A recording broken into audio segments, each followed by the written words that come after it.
talking about multiple countries born and bred in fire. I've read books on this topic. I mean, if you want, we can go over it. I don't have a problem with the word xenophobia because all that means is that I want our culture in and other cultures out. That's not. Yeah, I mean, well, really, the culture, just so you're aware, in the United States is a melting pot. You keep saying what Hitler did. Do you support what Stalin did? Stalin did like 10 million. No, I didn't like what Stalin did. No. See how quick that was? I'm sorry? I didn't like what Stalin did. Did you see how quick I reacted to that? Now it's your turn. Okay. No, I think, I mean, the Autobahn is why we have fucking freeways in America. I think that was pretty based, right? Oh, phone call already. Here it is. You're on the line with First Amender. Hey, what's going on? How are you? How you doing? What do you want to talk about? One more time, sorry? What do you want to talk about? I don't know. It said debate a liberal, and I'm not a liberal, and you seem to be, so there we go. I'm looking through your videos right now, and you seem to be pretty outspoken about like transgenderism and stuff like that. Yeah. So. Oh, yeah. Big topic. Have you seen my hot takes list? I just put it in side chat. Oh, no, you have a hot take list. Oh, yeah. There's like 150 in there. Jesus Christ. Okay. Yeah, I got a whole bunch. Yeah, this is amazing, actually. Thank you. Yeah, no problem. Glad to be of service. Well, yeah, I'm not a Christian, so I'm not really interested in talking about that. I mean, we could if you want to, but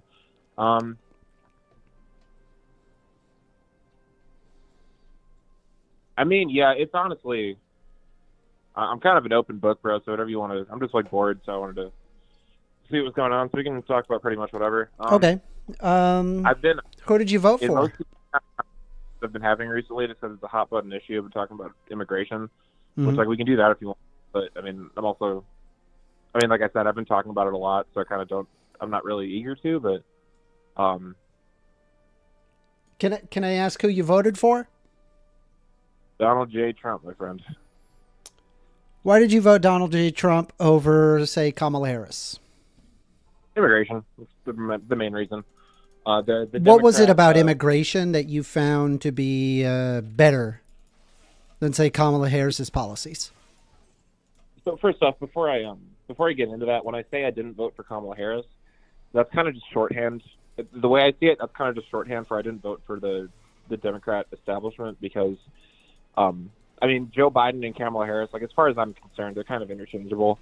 Like as far as what I imagine they would do and kind of their policies and the political philosophy they lay out, it kind of just seems like that. When I'm talking about Kamala Harris, I'm essentially also talking about Joe Biden, just so we're not getting confused. Like I'm talking about the left wing, like broadly speaking, the kind of. I mean, me personally, I would not vote for Trump. I'm sorry? I wouldn't vote for Trump. Okay. So anyway, the reason I supported immigration over, or excuse me, the reason I support Donald Trump based on immigration over Kamala Harris is because, by and large, the way that immigration was portrayed by Joe Biden and Kamala Harris is some combination of either that it's not an issue or that it is an issue, but deporting people is going too far, or that immigrants are like somehow like beneficial to our economy or something. So because of that, we shouldn't deport them. And then from talking to people, it seems like kind of the overarching thing is that immigration, the kind of the opinion of people who I generally speaking am opposed to is that immigration is just kind of like not a big deal, and that if you want to preserve American culture and like you want that to influence immigration policy, that's not reasonable or something like that. So that's my whole position, is that it is reasonable.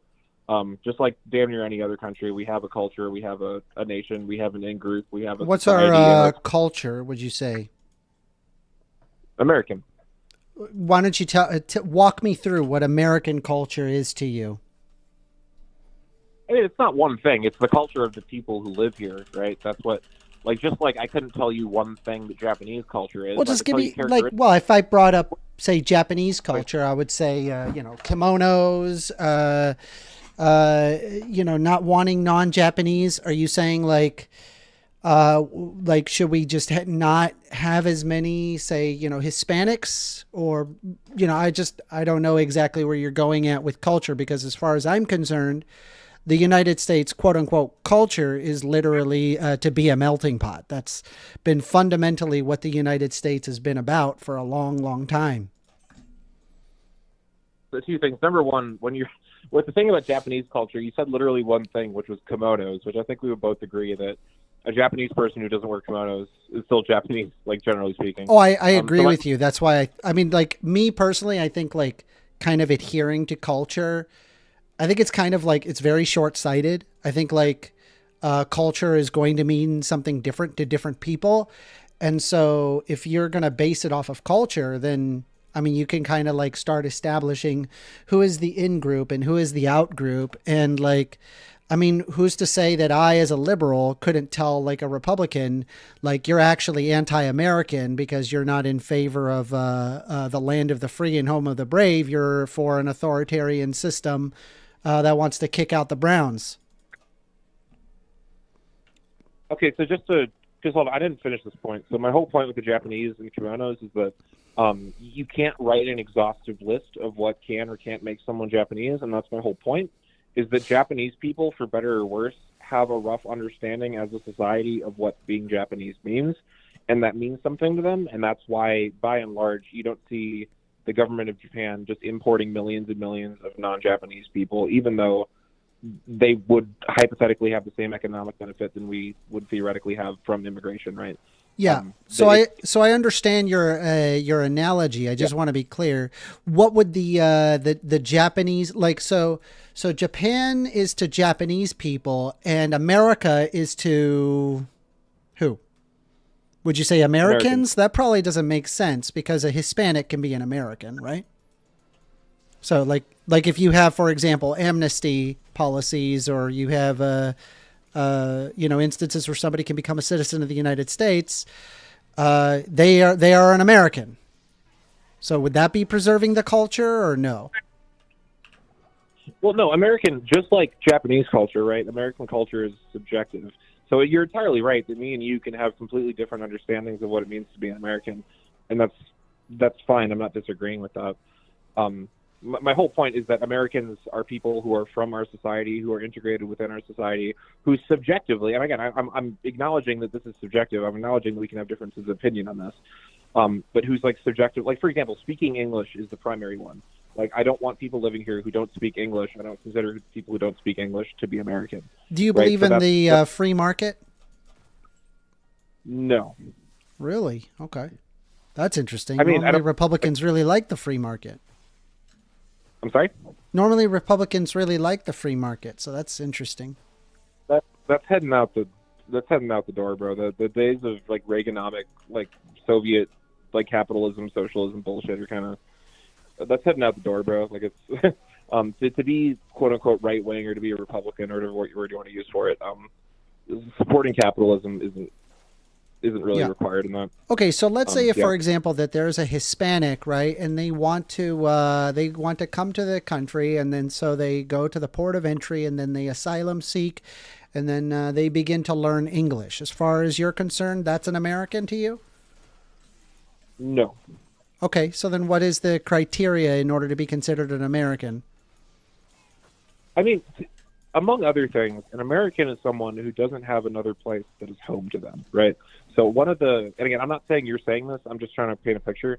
One of the kind of fun, and you even said something about a melting pot earlier, that one of the kind of arguments against letting a bunch of, against having tighter controls on immigration is something to the effect of like that we're a nation of immigrants, or that, kind of because Europeans came here from somewhere else that we can't kind of have a different attitude towards other people. I would say, broadly speaking, an American is someone who doesn't have another place besides America to call home, right? So a white American who's been here for 5-6 generations, right, whose family came here in the 1800s or 1700s or whatever, they could. You're correct in saying. I'm sorry, not you. Someone would be correct in saying that their ancestors originally, at least like within the scope of like what we're talking about would be from like England or would be from like the Netherlands or Germany or whatever. What I'm saying is that someone who has a generational history here, who is who is only a part of American culture and wouldn't like, if something went down in America, wouldn't have like another place to just go because that's actually what their home is. I would say, again, not 100%, but like generally speaking, that's what I would consider an American. So someone just showing up from like Ecuador, for example, like they don't have, they're not American because like they're just as American as they are like Japanese, right? Like they have no ties here. Okay. So is it fair to say, okay, so we have some Hispanics, right? They move to the United States, they learn English, and then they have a baby. Is the baby an American?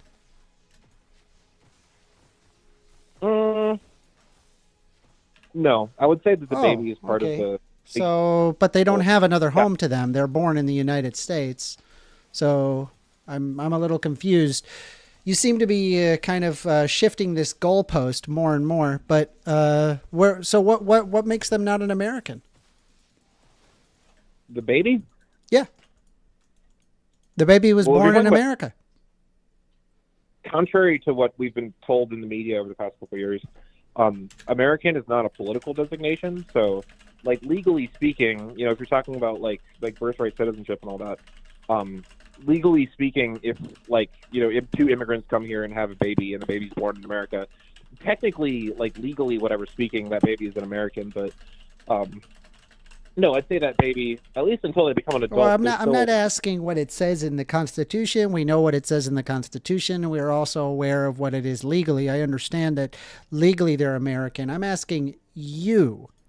You said that they are not an American. So what is your justification how they're not an American? Yeah, so you said the word baby, so I'm assuming that like after they're born, the culture that they're part of, for better or worse, is going to be that of their immediate caretakers, right? Who, like that's what they're going to absorb. That's what they're going to grow into, is their family's culture. So yeah. Am I an American? Sure. How do you know that? I mean, I don't. But maybe not. I'm not like. Give me a little backstory. Both of my parents came from Chile. They were born and raised in Chile. And they realized that they wanted a better opportunity, so they came to this country legally, and then they had me.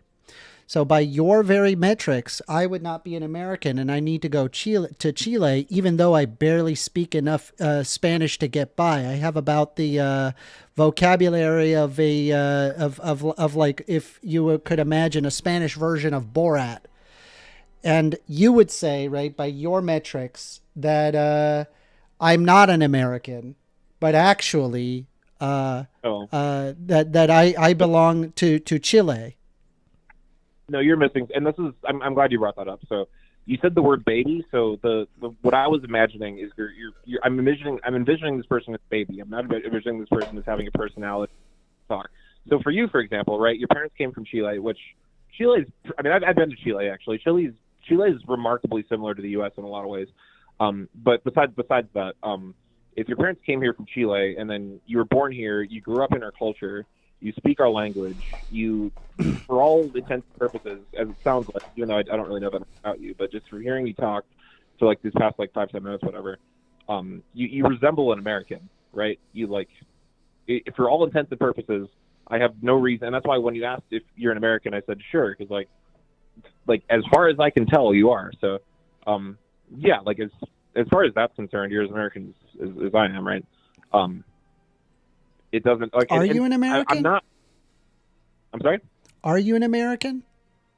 Yeah.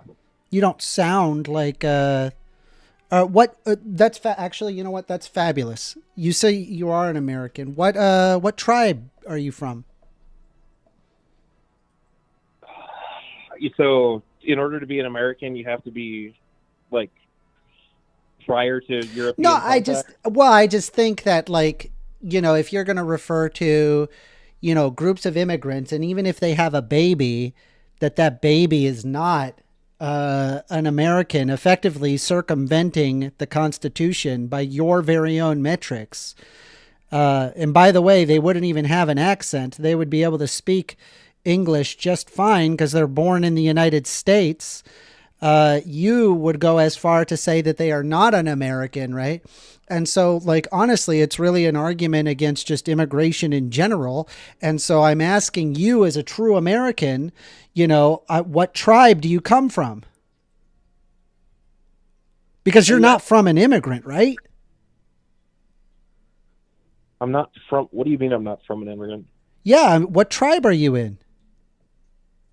What are you asking? What my ethnicity is, or are you? No, Like, no, I'm asking what tribe are you from? Like, are you Algonquin, or are you Cherokee, or are you Iroquois? Like what? Yeah,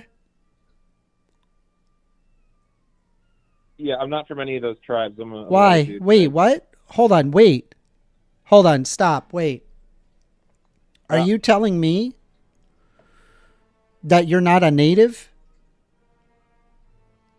I'm ethnically European, my friend. Oh, okay. I'm not way, shape, or form a quote unquote Native American. Hey, hold on. I would say I'm a Native American. Wait, and hold on. But you were a baby, and your ancestors came from Europe.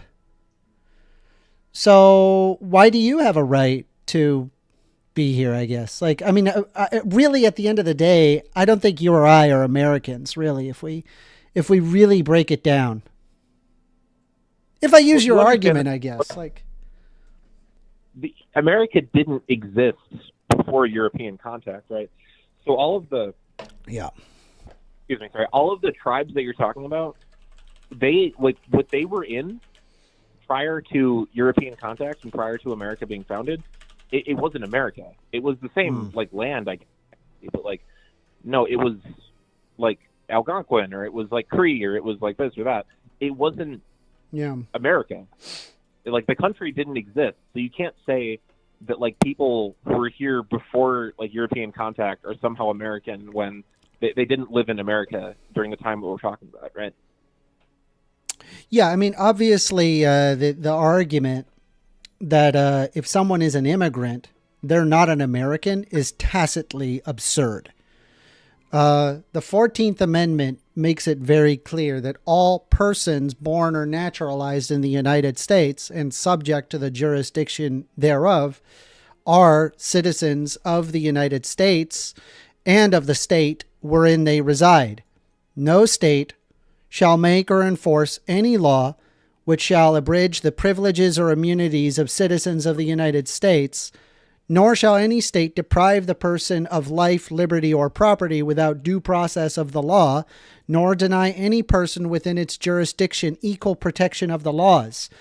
What that effectively means in normal speak is if you are born in the United States, you're an American, homie. That's how that works. This goes back to what I was saying earlier, that just like... By the way, this is also the case in just about every other country on Earth. Okay, so hold on. So just like I was saying with being Japanese, right? It is not a political designation. It is a national designation. Just like being an American is not a political designation. So you could be born in America, and as far... I'm not disputing... Is the Constitution an American designation? Is that an American thing? Do you concur? Or about the laws, I agree with you. No, I'm saying, ought we follow and protect the Constitution? The Constitution is a living document, so we can change it, right? Okay, so you think we should kick every time, when I bring this up, right? What I find quite common is that people don't seem to have a problem with me being in the United States. But for whatever reason, when they're speaking Spanish or they have rounder faces, they basically look more brown. For whatever reason, all sorts of stereotypes just kind of come in the way. And I start to question whether or not that it truly is American to be xenophobic towards individuals, especially considering the history of the United States as we know it, considering effectively a melting pot. I mean, if you've ever been to New York, fabulous example of a very successful melting pot. And I think the xenophobia that we're observing in 2025, and it being solidified even further thanks to Donald Trump, is a wholly anti-American position to hold.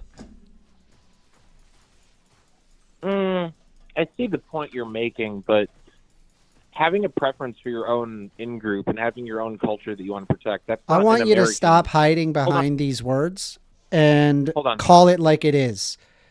What is the in-group? Americans. I've said this like 5 times. Nope. I'm an American, but under your criteria, you would have called me not an American. But now that I told you, you still say that I'm an American because I possess these traits and that would make me an American. What is it about me that makes you go, he's an American, but Brown Pablo, that's not an American? Acknowledge it. What is it? No, I literally answered this exact question like 10 minutes ago. I said that you talk like an American, you present as an American. When I talk to you, I had no reason to think you weren't an American, just like most Americans say the same thing.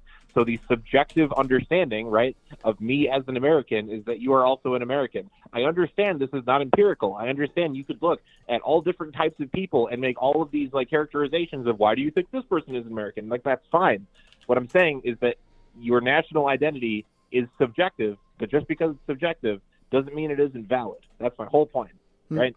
No, okay. So what I'm trying to illustrate here is I don't think that you're referring to this arbitrary distinction of quote unquote American.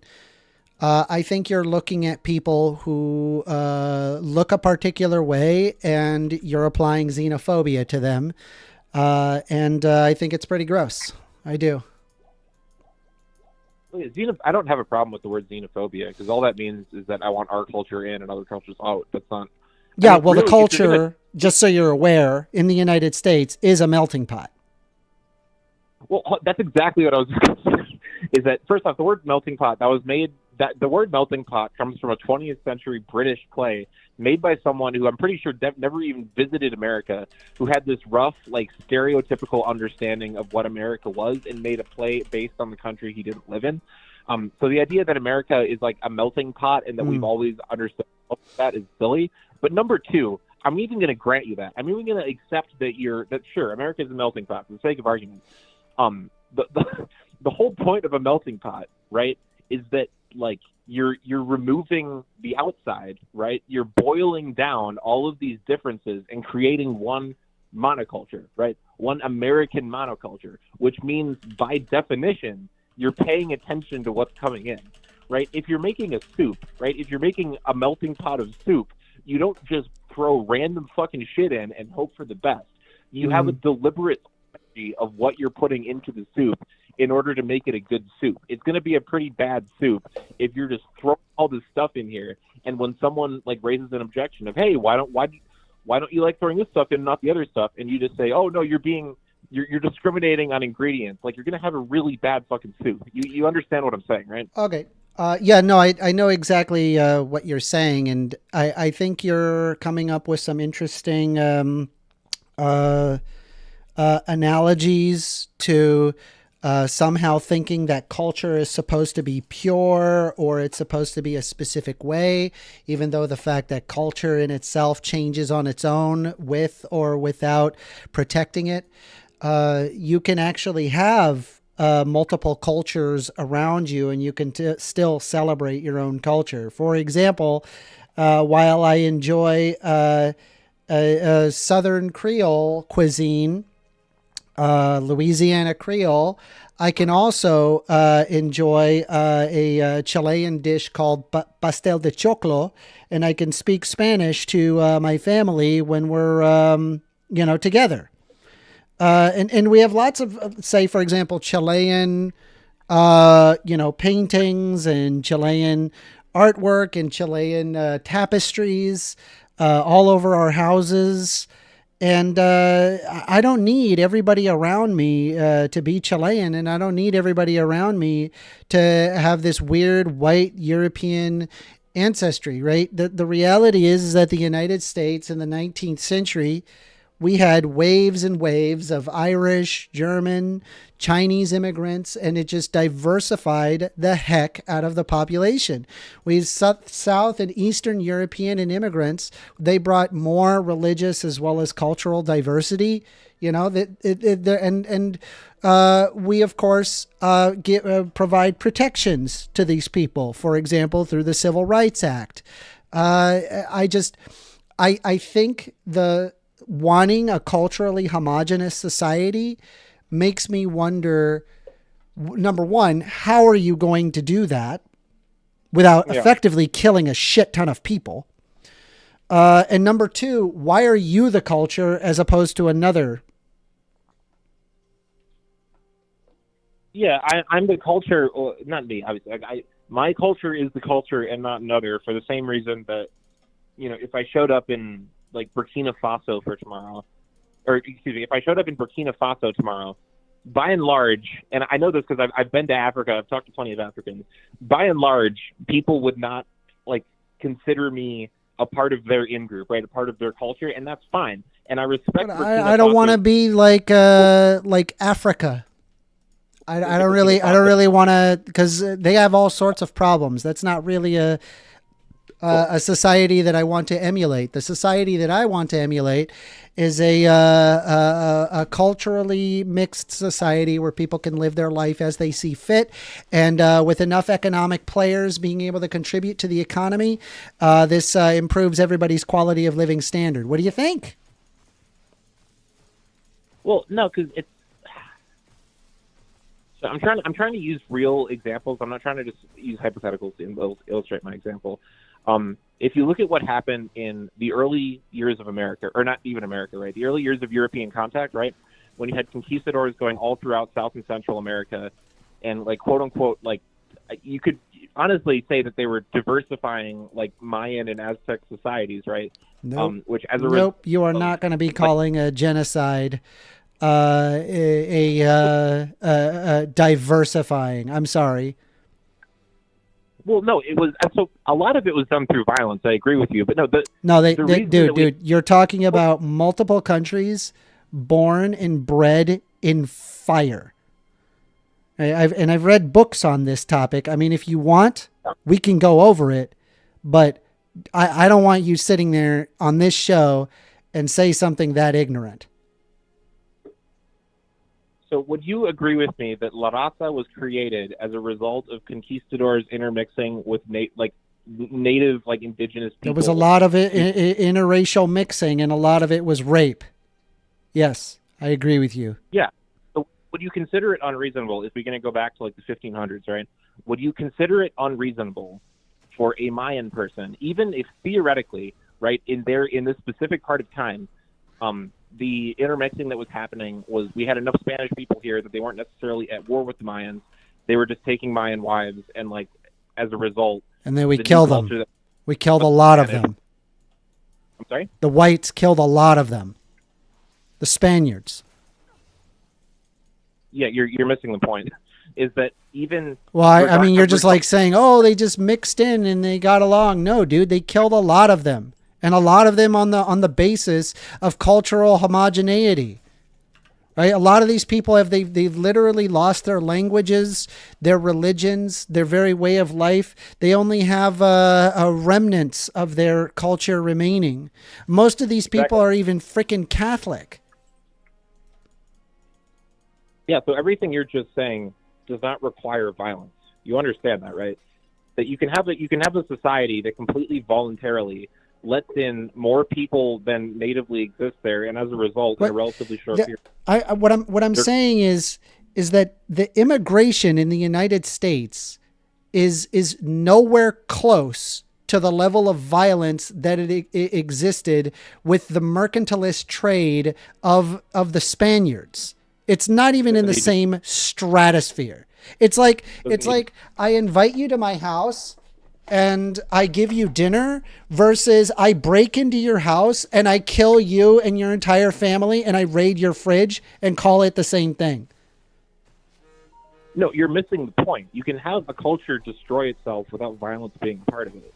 Like, I understand that the example that I use. No, I don't even think the idea of cultures destroying itself even makes any sense. I think cultures change on their own all the time. I mean, you could look at, for example, even in a place where it is culturally homogenized, such as Japan. The 1920s Japan compared to today's Japan is leaps and bounds different. Like, it's always going to change. I have no idea what it is with the right requiring that their culture must be a specific way and it can never change, even though fundamentally it changes all the time. It's useless to sit there and protect it. No, I agree that it changes all the time, right? Like, we use Arabic numbers from a culture that isn't like in a Western, like, European culture. Like, I agree that cultures are always being changed and are always getting influence from other cultures. That's not what we're talking about. What I'm saying is, just because that's happening doesn't mean we can't have a say in how that change is going to happen and the degree that it's going to happen and the speed that it's going to happen. Right? I got news for you. No matter what you do, it will always be different. And I don't think you could force it either. And in fact, I think forcing it is going to cause a great deal of harm, which brings into my next question. How are you going to preserve let's say you're the ruler of the United States, right? You no longer have a Senate. You no longer have a Congress. You no longer have the Supreme Court. You decide what you do with the immigrants. Go. Send them somewhere else. Oh, okay. So you just pick them up and move them? More or less, yeah. Okay, I don't want to do that. And I have property here. Now what?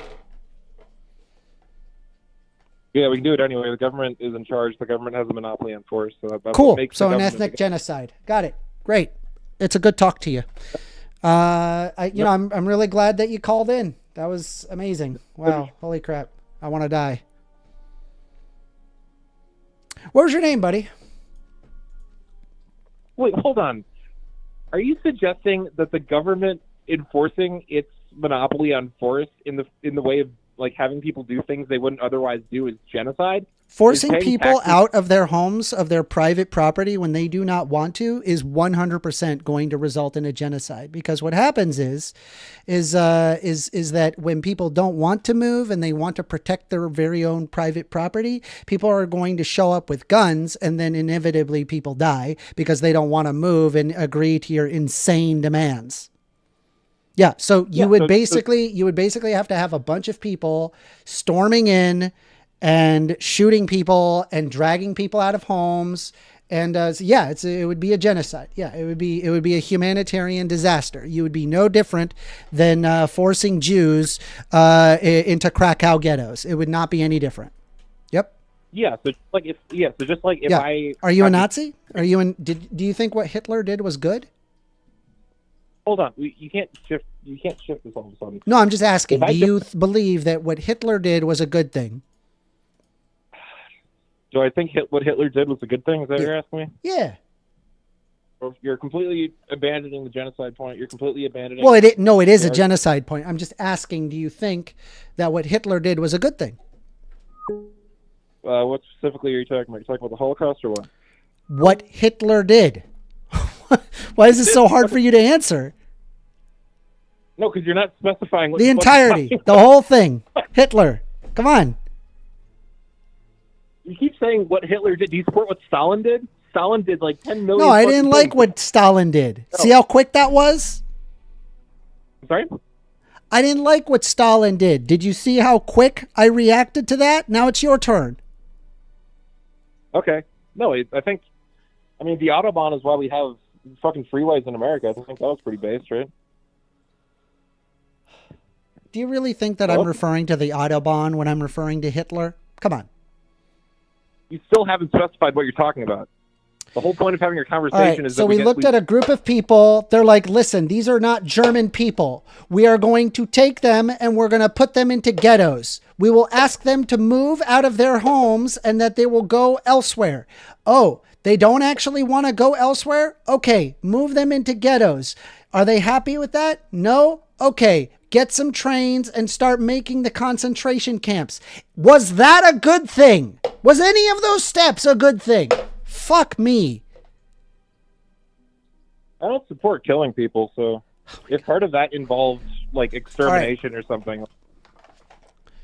Your position, your foreign policy position would be killing people, whether you like it or not. In order to forcibly move groups of people, people need to die for that to happen. No, that's not true. That is not true. 1,000% true. I am not aware of a single instance where revoking away basic property rights doesn't result in humanitarian disasters. People don't like it when their stuff gets taken away from them. So when we put millions of Japanese people in camps after Pearl Harbor, that was 100% a genocide, right? You'd agree with me? No, they weren't killed.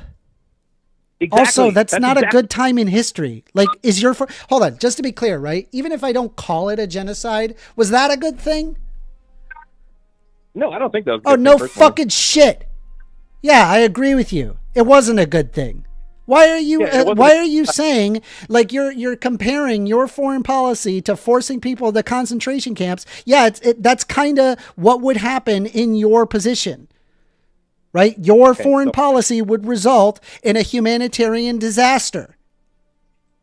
Okay. So in World War II, after the Japanese bombed Pearl Harbor, right, we rounded up a bunch of Japanese people, essentially all the Japanese people on the West Coast that we could find, right? And we put them in camp for 3 years. And essentially the only ones that died either died of like reasons they would have died of anyway, or it was like relatively sparse outbreaks of disease. You agree with me, right?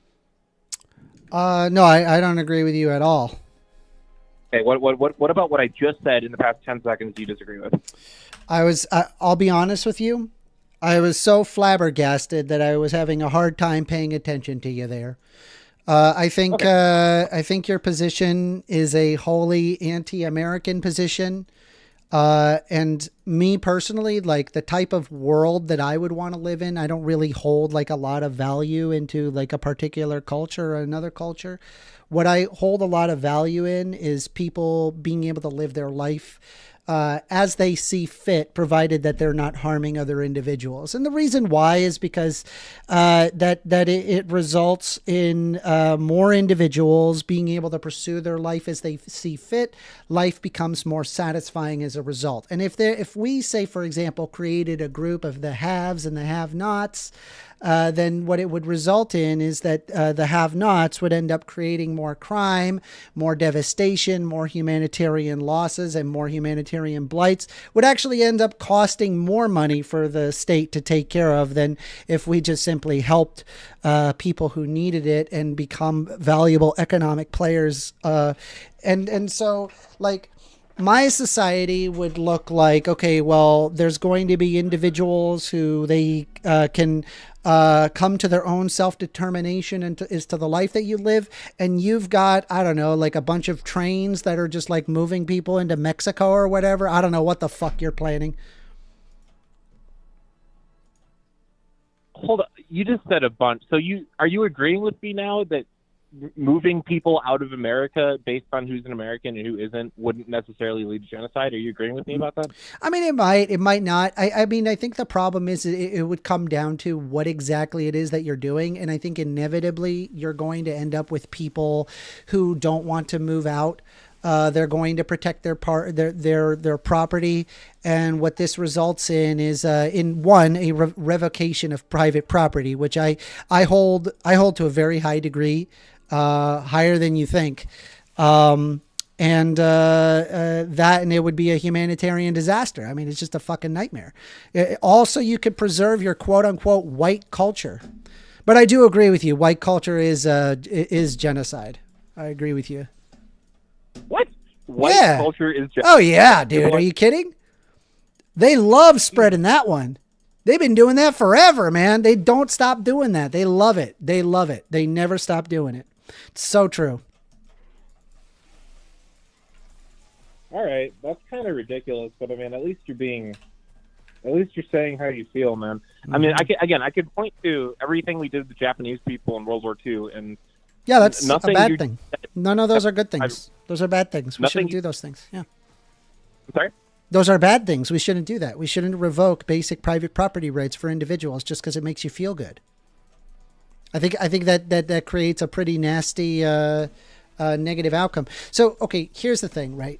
And I'll break it down for you, like specifically why I hold such a huge value to the private property ownership. The reason why it is very important to me is because if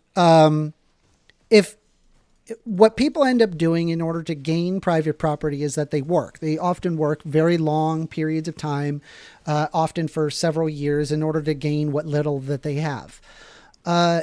If it was possible in society to just simply take that property away for whatever reason, if that was theoretically possible, then what that does is that it causes an erosion in society, in that where people go, okay, well, there's no security for my private property.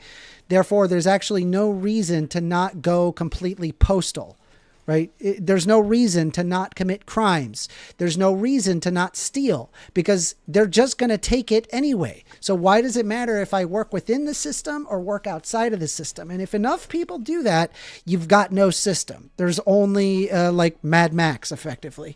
And so if you're going to go out of your way to revoke private property of people because you think they're brown, I think you're a crazy person. I think you and I have just completely different ideas of what we consider to be a better society. Yeah, I mean, I just don't know what else to tell you at this point. But I'm sure you're probably very popular during Thanksgiving. So what do you want to talk about? Because you kind of just keep changing the subject and kind of just like going on these rants that don't really have to do it. Like, what do you want to actually talk about? Oh, I was talking about your foreign policy. You know, actually, now that I think about it, I think what you should do is tell people how you feel and let them know that you voted Trump. That's what I think you should do. Okay, so that's what I did at the beginning of this conversation. So what do you want to talk about now? Based. That's it, man. That's all I got for you. If you don't got anything else for me, we'll have to go to the next call. Well, no, I mean, we can still talk about how removing people from the country who aren't supposed to be here wouldn't lead to genocide and wouldn't lead to all these things that you're talking about. But, like, it doesn't sound like that's the conversation you want to have. Well, I explained how that's even possible. I explained exactly how that works. No, because we do it the same way that we did with Japanese people in World War II, which did not lead to a humanitarian disaster, didn't lead to a genocide. No, that was definitely a humanitarian disaster. I'm sorry? The Japanese internment camps were a humanitarian disaster. No, they weren't. Yeah, they were. We put people into camps against their will. That's 100% a marred reputation of the United States. Correct. Yes. That was a moment in the United States' history where people look back at it and look back, wow, that was really hypocritical of the United States. That's not a disaster. A disaster is when something goes terribly wrong and there's like some like detriment or like chaos or something that happens as a result of that. What happened with the Japanese people, we did exactly what we intended to do. People didn't like die en masse because of it. And like, yeah, was it like misguided and we probably shouldn't have done it? Like, yeah, probably. Do we look back on it now and think, yeah, we probably should have done something different? Yeah, probably. That doesn't mean it's a disaster. You understand? Okay, so I just want to be clear, right? So you have a violation of their basic civil rights. We're imprisoning them without charges, no trial, no evidence of wrongdoing. Citizenship didn't even matter. Even native-born American citizens were stripped of their basic rights. You had additional racism and xenophobia, where they basically had non-credible security concerns that was triggered by fear and wartime hysteria. And then there was also German and Italian Americans who were not interned at the same scale, which exposed that racial bias. I mean, we were against the Italians and we were also against the Germans, but for whatever reason, we decided to just individually pick the Japanese. Internees had to sell their homes, they had to sell their farms, their belongings, often with a huge loss there. There were many families that never recovered financially. The camps were surrounded by barbed wire and armed guards. The families lived in cramped and poorly insulated barracks in harsh climates. Medical care and education and food were inadequate. There's also a crap ton of psychological and cultural damage. This was not, by your metrics, a humanitarian disaster? There were not there were not shortages of food. There weren't shortages of medicine. You don't know what you're talking about. You don't know what you're talking about. All right. We're gonna move on. I don't know what else to tell you. I mean, go around and just tell people, hey, everybody, the Japanese internment camps were not a humanitarian disaster. I voted for Trump. Please do me that favor. Do me that favor. Medicine, and we let them out after the war. It wasn't a disaster. What are you talking about? Yeah, I mean, I explained exactly how and when. I mean, do you want actual historical accounts? You're just wrong here. You don't know what you're talking about. I rebutted it, and then you just said, "Nope, we're going to go to the next caller." Like, no, I said, you're wrong here. You don't know what you're talking about. No, and I did. You can look at any fucking study that's been done on this. Yep. The Japanese prisoners. Yeah, they were treated so well. That's why we look at it so positively. Anyway, did you have anything else for me, or can I go to the next caller? I'll be honest, man. I don't like talking to racists. Yeah, if you just want to tap out of the conversation, that's fine. I mean, the people watching will see what's up. Fair enough. Yeah. Tapping out. Have a good day. Have a good day. All right. Hope that goes well for you, buddy. Bruh. I had no money, I worked in Paris, I'm doing a whole material yards. Just my life when I cut through traffic, all of my door, just my life when I cut through traffic, all of my door, money to think that I went OT when I was 16 for £100. I take it easy, you know, true, no, I really don't run them down.